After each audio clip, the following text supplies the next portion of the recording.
was a little girl named Aria, who lived in the land of Chiloma.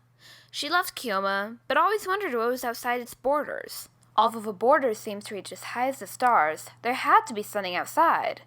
Chiloma's ruler, King Curtain, never let anyone see outside, but Aria wanted to find out. But first, she needed a team. She carefully chose her friends and explained her plan to them. They were hesitant, but hope grew as they began to picture what might be outside, building little utopias in their heads. They had to find out. The next day, the kids gathered at the border, bringing hammers and mouths to break through the wall. But soon, sirens started blaring throughout the land. Men on horses began rushing over the border. They were found out. Everyone froze. The king would soon decide their fate. "Why did you do it?" the king asked, in a deep, growling voice.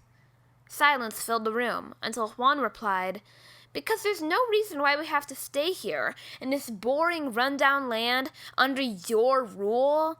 King Curtain, of course, became quite angry. He turned to the kids with a monstrous stare in his eyes. "Wait," Juan started. "You don't understand. You may not notice from the castle, but people are unhappy." "Unhappy?" the king said, his eyes relaxing, his voice becoming softer. "Well, yeah. If people want to escape Chiloma, they're likely unhappy being forced to stay here." "Really?